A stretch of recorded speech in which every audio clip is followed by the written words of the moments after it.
So thank you for joining us, and listen with me while Stephanie gives us an update on our progress toward achieving the objectives and goals of Measure M.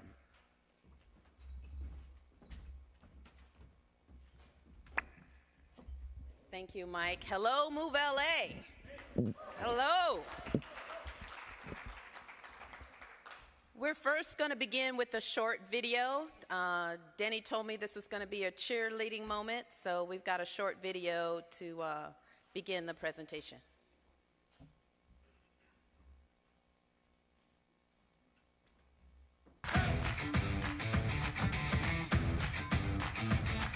Los Angeles County, 10 million people, all with different places to go. Metro helps move them with 2,000 buses on 170 routes and 105 miles of rail. And we're building more. Still, LA residents spend an average of 104 hours a year stuck in traffic. And with an additional 2.3 million people projected to live in the county in the next 40 years, the demands on the existing transportation network will only increase. Public transportation took a big step forward on November 8, 2016, when an impressive 71% of Los Angeles County voters approved Measure M, a bold ballot measurement for infrastructure, air quality, and quality of life. For the fourth time since 1980, Metro helped voters see the value in investing in their transportation future. The result? An additional half-cent sales tax with no sunset and extending a previously approved half-cent tax set to expire in 2039 to continue in perpetuity. Among the benefits of Measure M, 40 major transit and highway projects in 40 years, all for an average of another $24 per person per year. So, what projects do the residents of LA County have to look forward to over the next 40 years? Well, there's the Airport Metro Connector Station, West Side Purple Line Extension, Foothill Extension, Orange Line BRT, West Santa Ana Branch Light Rail, Sepulveda Pass, Orange Red Line to Gold Line BRT, San Fernando Valley Transit,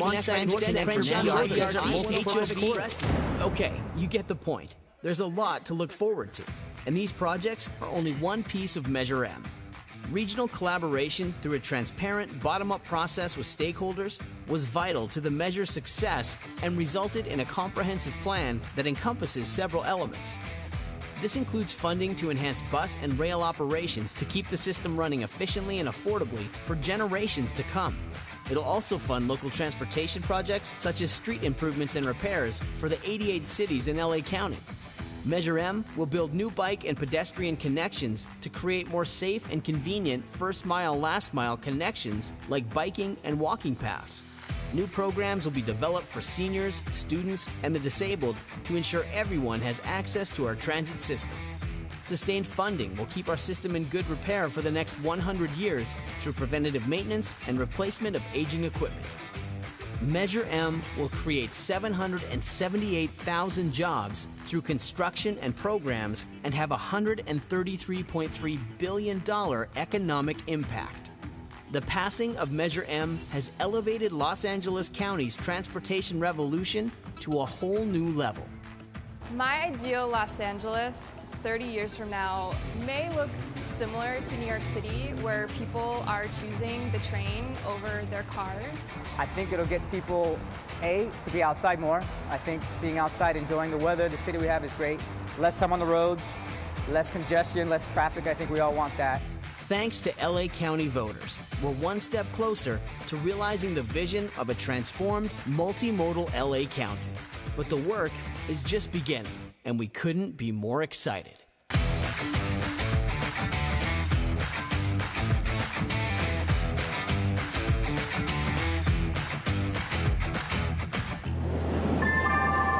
The next stop is...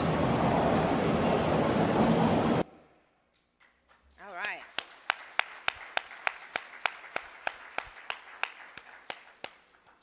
Well, it really is my honor to be here today on behalf of our CEO, Phil Washington, who also sends his regrets. He unfortunately had to be away today. We really are thankful for Move LA. And actually, I want to give all of you a round of applause first. So. With the support of many of you in this room, Measure M is a resounding show of confidence in our transportation revolution. In fact, Move LA's vision, passion, and enthusiasm reinforces that. We are at a moment.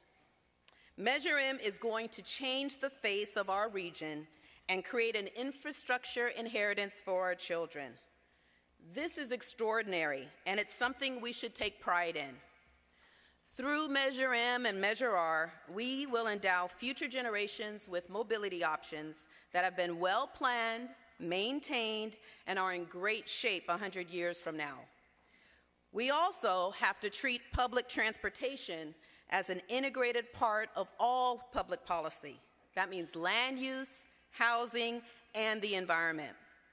In order to do this, we must be strategic and intentional. Measure M now joins Measure R as part of the transportation revolution already in progress. Even before the election, we were proactively preparing for the massive execution of Measure M, and we have hit the ground running. Our first groundbreaking will be December 2nd for the Foothill Gold Line extension from Azusa to Claremont. Next up, we anticipate breaking the ground for LAX Airport Metro Connector Station, which will finally, when it's open, connect us to the airport. We most recently finished digging underground our first 2 tunnels for the Regional Connector project. By the way, thank you to all of you who are bearing with all of this construction and the impacts trying to get over to 6th Street. The Purple Line extension is also making major progress with station excavation going on in Wilshire. But since the passage of Measure M last November, 15 additional projects are now in the planning phase. You're also going to see the $133 billion fueling our local economy that's projected by LAEDC. But Measure M isn't just a financial investment. You've been hearing about that today during the workshops. It's an investment in LA County and its people. Our CEO, Phil Washington, says that transportation is a socio-economic enabler. Infrastructure and mobility are not an ends. They're a means to a better life through direct jobs and access to jobs and education. And at Metro, being focused on people means being committed to a very large and diverse population over a very large geographic area. And while it is widely accepted that transportation is a key element in lifting people out of poverty, we must address the interface with gentrification, displacement, and affordable housing. With all of the transportation projects underway, Metro is overseeing the largest public works program in the United States. Yet the industry is changing. Shared mobility is increasing, and new mobility companies are springing up every day. Their angle has been to disrupt auto mobility, and in fact, they have a good case. After all, cars are some of the most underutilized, polluting, time-consuming, and dangerous machines on the earth. But driving still feels like a necessity to most of the time, and especially in LA County. So even though people appear more willing to share the ride than ever, transit ridership is down across the nation. And you heard a little bit this morning about why. We have gas prices and the economy play a role, but so do Uber and Lyft. In other words, what we are seeing is that new mobility is actually disrupting transit more than driving personal cars. At Metro, we are in the process of reimagining and restructuring our bus service to meet the changing needs of our customers. With our study called NextGen, we are looking at the way our buses serve our region. We need to know how our system services current and potential customers, and to figure out how best to transform the system to be more relevant to what customers need today. The bus study is planned for completion by April 2019, and we think it's going to help us reconfigure our system to provide faster and more frequent buses that will help our customers get around. To make things more interesting, the autonomous and connected vehicles are coming. Now, will they lead to more shared rides and new models, or more of the same?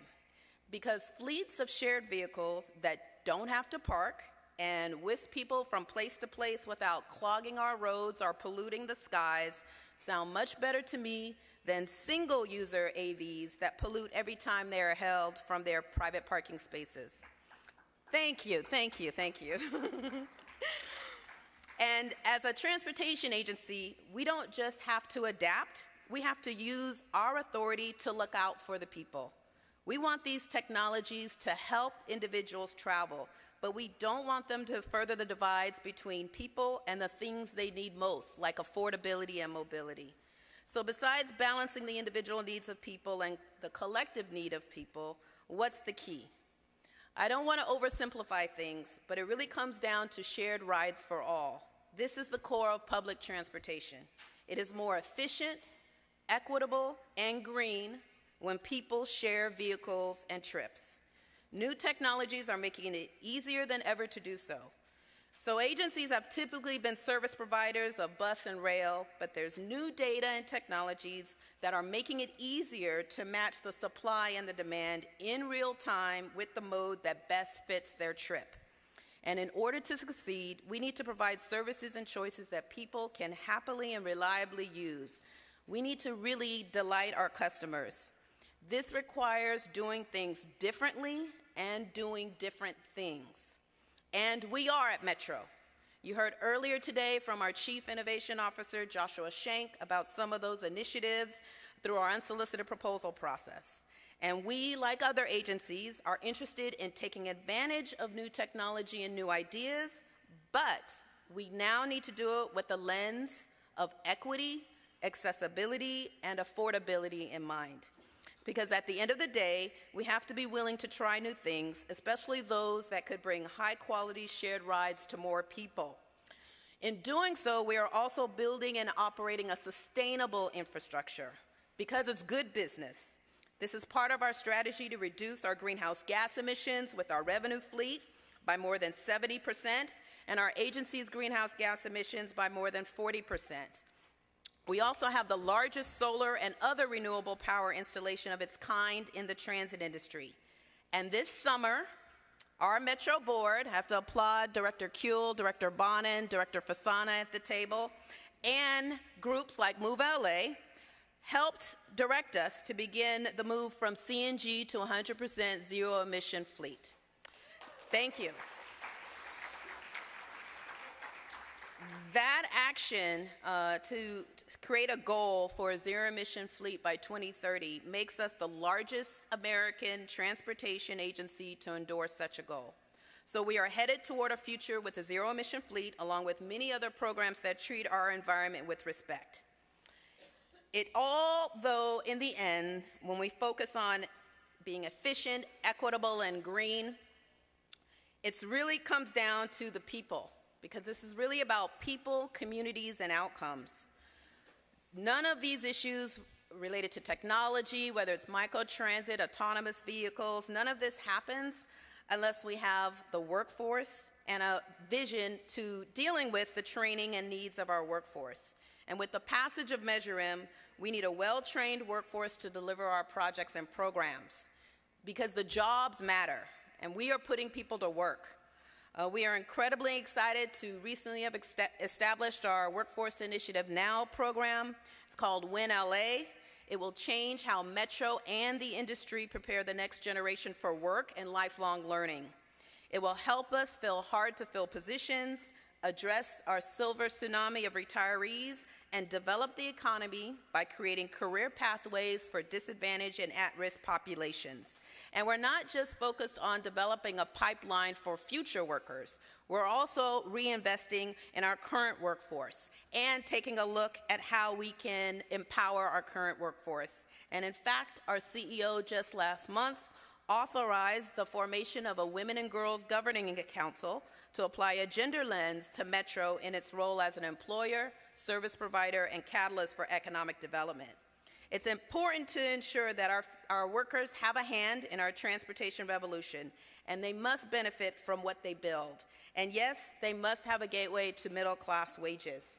Providing training and jobs for people, jobs that will help them rise out of poverty and into the middle class, is an honor and a privilege, and one that has the potential to change our region and maybe our nation.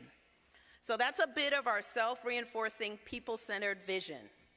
Move LA, we have an opportunity to get where we need to be as a society by helping people get where they need to go in life. It's going to take every one of us to accomplish this. The continuing inaction at the federal level requires that transit agencies and cities must lead the way with innovative approaches to problem solving. We must move forward boldly. We must work on creating consensus with our residents. We must learn from and inspire each other.